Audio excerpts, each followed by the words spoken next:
दोस्तों, आज आपके सामने मैं देश की सबसे संस्कारी, राष्ट्रवादी, विष्णु के अवतार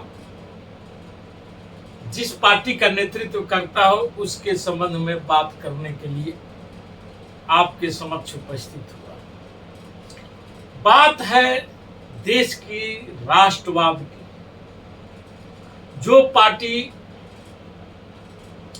80 से जब अपनी स्थापना के समय से ही राष्ट्रवाद और धर्म के नाम पर इस देश में उत्पत्ति लिया और उनके गुरु हेडगेवार इसी बात पर कांग्रेस से अलग हुए थे कि हम कांग्रेस मुक्त भारत बनाएंगे। और उन लोगों ने जिस ढंग से कुकृत किया देश के साथ में आजादी के समय, वे आपसे छिपा हुआ नहीं। लेकिन आज की हाल की जो स्थिति है देश की, चाहे अरुणाचल की बात कर लीजिए या लेह लद्दाख की बात कर लीजिए, जहां पर चीन फन अलगाए हमारे समक्ष खड़ा है और हमारे देश के रहनुमा चुप, जो कभी बोला करते थे कि लाल लाल आंखें दिखाएंगे, आजकल बहिया कर रहे हैं, झूला झूला रहे हैं। और हम उन्हें भगवान के अवतार मान करके उनकी हर बातों को सुनते आ रहे हैं। आज स्थिति यह हो चुकी है कि हमें 5 केजी अनाज पर निर्भर कर दिया गया है, फिर भी हम चुप। क्यों? क्योंकि हम धर्मांध में इतने अंधे हो चुके हैं जो कभी पाकिस्तान में इतना अंधा नहीं हुआ था।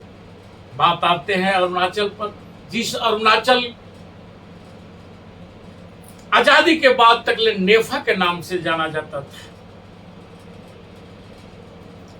और राजीव गांधी जब सत्ता संभाले थे इंदिरा गांधी की हत्या के बाद में, और अरुणाचल को बाघ के जबड़ा से खींच करके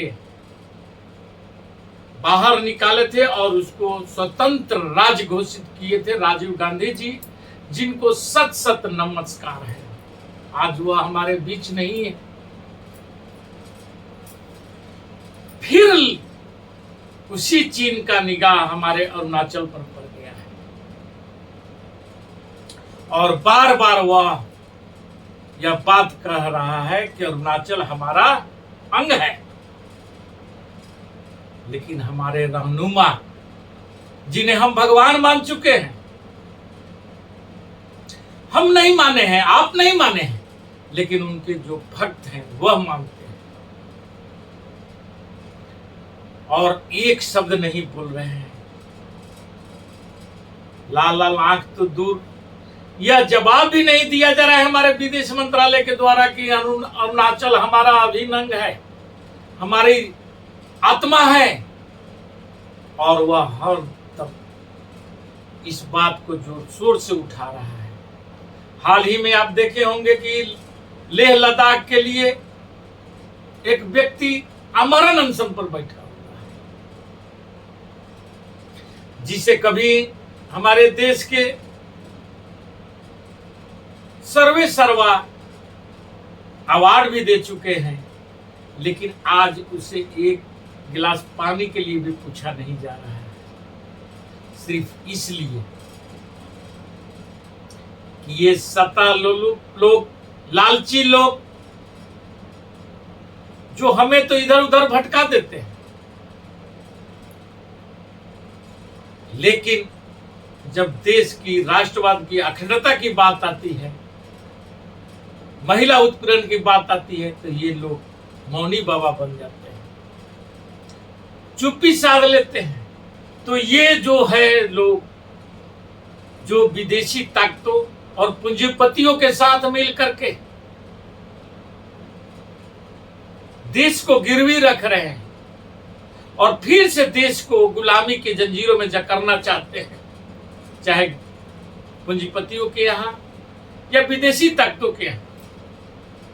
यदि हम तैयार हैं तो हम जरूर उनके साथ दें, लेकिन यदि जिन्हें एहसास हो कि यह आजादी हमें बहुत कठिन तपस्या और कुर्बानियों से मिला है, तो हमें ऐसी ताकतों को उखाड़ फेंकना, तभी हमारा यह देश बचेगा, हमारा लोकतंत्र बचेगा।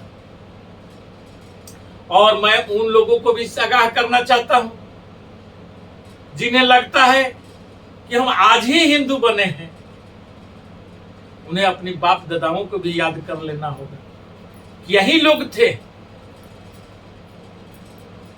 जो आपको प्रताड़ित करते थे,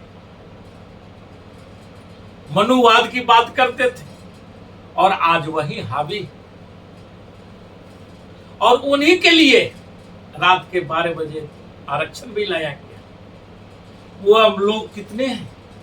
वह मुट्ठी भर लोग हैं जो 90% हमारे देश की जनता पर फिर से हुकूमत कर रहे हैं और आगे भी करना चाह रहे हैं। फिर से हमें गुलामी की जंजीरों में जा करना चाह रहे हैं, हमारी आजादी छीनना चाहते हैं, हमारे बोलने की आजादी छीन रहे हैं।